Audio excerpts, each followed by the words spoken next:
Bonjour à tous Bonjour, bonjour à et bonne chacun. année. Ouais, j'allais dire, moi, je vous souhaite ni bonne année, ni mauvaise année, c'est rien du tout. Voilà, l'année comme elle va être. Bon, c'est amusant parce qu'en fait, on dit bonne année comme si elle allait être mauvaise. C'est intéressant de voir les postulats qu'on a. Bon, bref, bon, c'est toujours un peu drôle. Euh, Alors, on se retrouve oui. pour la rentrée, donc, parce que c'est une rentrée quand même, 2026. Hmm. Et on se retrouve donc avec un un autre documentaire, Logos, toujours les documentaires encodeurs de conscience. Et cette fois-ci, on vous propose d'explorer la thématique du bonheur. Alors, c'est plus qu'une thématique, c'est le sujet, effectivement, mais c'est vraiment un espace d'exploration, comme tous les sujets, si je puis dire, ou tous les espaces d'exploration qui vous ont été proposés. Donc c'est toujours l'idée de reprendre des thèmes, on va dire des socles au niveau de la société aujourd'hui. Alors le bonheur, je pense qu'on n'a pas besoin de commenter. Toute l'idée qu'on a du bonheur, Voilà. voilà, comment ça Mais doit être, ce que c'est, ce etc. qui nous intéresse, c'est surtout les sujets dont le principe n'est pas remis en question. C'est ça, c'est Voilà. l'exploration. Parce que si on veut switcher véritablement de société, en tout cas de perception de société, bah, ça nous demande de prendre les uns après les autres tous les sujets qui ne sont pas remis en question dans leur principe. Alors, bah, je sais pas, on a eu le sens par exemple, trouver du sens, avoir une vie qui a du sens, ce sont des sujets qui ne sont pas du tout remis en question. Donc si vous voulez vraiment changer profondément de société, si je puis dire ça comme ça, en tout cas la façon de le percevoir, bah, ça demande de passer par les principes qui nous paraissent incontestables. C'est ça. Parce que c'est le socle, véritablement, de notre monde d'aujourd'hui. Donc si on ne reprend pas le socle de notre monde d'aujourd'hui, bah, on prend de l'ancien, puis on essaye de faire du neuf avec de l'ancien en permanence, et puis on a le sentiment d'avoir un os à ronger, vous savez, tant qu'on a un os à ronger, on est content, mais cet os à ronger, il commence à se sentir mauvais, et puis il commence à changer de couleur, il commence à devenir un peu à pourrir, vous voyez ce que je veux dire? Et puis on se dit, ah ouais, mais c'est quand même notre os à ronger qu'on aime bien, même s'il sent pas bon et il est pourri, on va continuer avec. Non, c'est peut-être le moment d'aller voir, si je puis dire, au-delà de cet os à ronger. Donc le bonheur, qui est quelque chose que l'on recherche à l'extérieur, majoritairement, qu'on soit partisan d'une société matérialiste ou d'une société dite entre guillemets spirituelle, même si pour nous tout est spirituel, puisque tout émane de l'esprit. Le bonheur qu'on recherche à l'extérieur nous fait dépendre effectivement de l'extérieur. Donc à un moment, on se rend compte qu'en fait, le chercher, essayer de le contrôler à partir de quelque chose qui est incontrôlable, c'est en pure perte. Et que s'il ne peut pas être trouvé à l'extérieur, vous ne le trouverez pas non plus à l'intérieur. Puisque les deux sont indissociables. Et puis il y a des choses qui sont quand même assez perturbantes, c'est le fait qu'on ait tous une définition différente du bonheur, qu'on ne le vive pas tous, ce qui remet en question le principe, mais le bonheur est-il vrai finalement?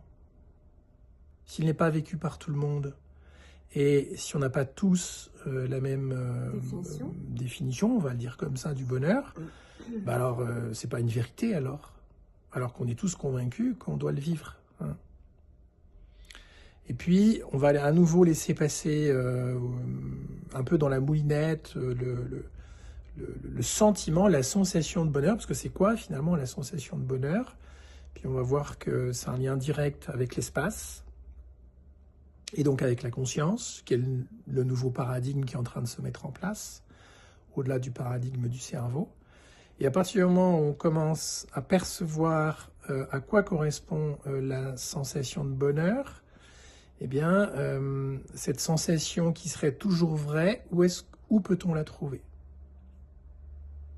Alors que c'est l'espace. C'est intéressant. On va laisser passer cette sensation de bonheur, ce sentiment de bonheur, dans un espace qui est toujours vrai, et qui est celui de nourrisson. Puis on va voir ce que nous dit cet espace sur le bonheur.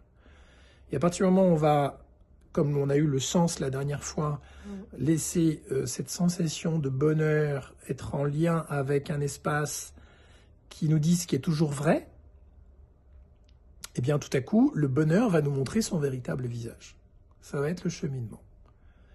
C'est un documentaire qui est vraiment très très émouvant. Parce que en fait, tout ce qui semble nous échapper dans ce monde, à partir du moment où vous le contactez à partir d'un espace où il ne peut pas vous échapper, vous imaginez bien que c'est profondément émouvant. Hein.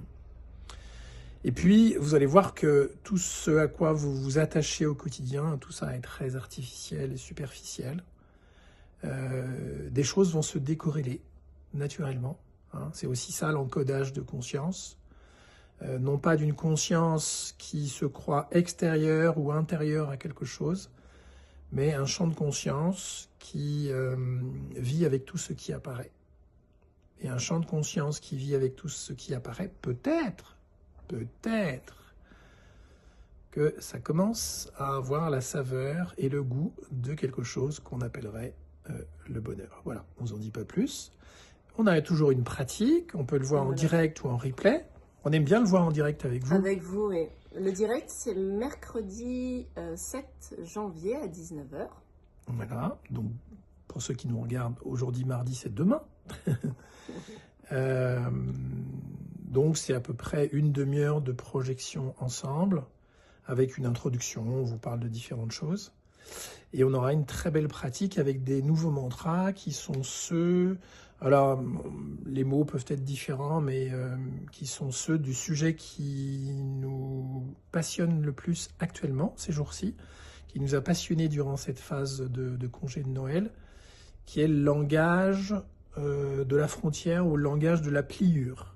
Alors, pour l'instant, ça ne vous dit pas forcément grand-chose, mais vous allez prendre conscience à travers ces mantras qu'on vit constamment dans une pliure ou avec une pliure de l'espace. Hein. C'est-à-dire que l'espace est courbe et il est sans cesse vécu à partir d'une pliure. Et de cette pliure naît notre réalité. Voilà, on ne vous en dit pas plus parce que ça va faire l'objet aussi d'un atelier cette semaine en complément. Mais vous allez voir que c'est à partir de cette pliure de l'espace que tout se crée dans votre quotidien. Et surtout le fait que notre réalité apparaît de manière inversée par rapport à ce qu'est véritablement la vérité, c'est-à-dire le réel, c'est-à-dire l'arrière-plan de la matrice. Hein. C'est-à-dire avant que notre réalité apparaisse, il y a tout un plan de conscience qui est présent, qu'on a appelé un arrière-plan. Et cet arrière-plan, en fait, il fonctionne à partir d'une pliure de l'espace. Et on vous dira pourquoi, mais cette fois-ci dans un atelier. Mais ce qui ne va pas vous empêcher de commencer à cohabiter avec les mantras associés. Voilà. On vous embrasse. À mercredi. À mercredi.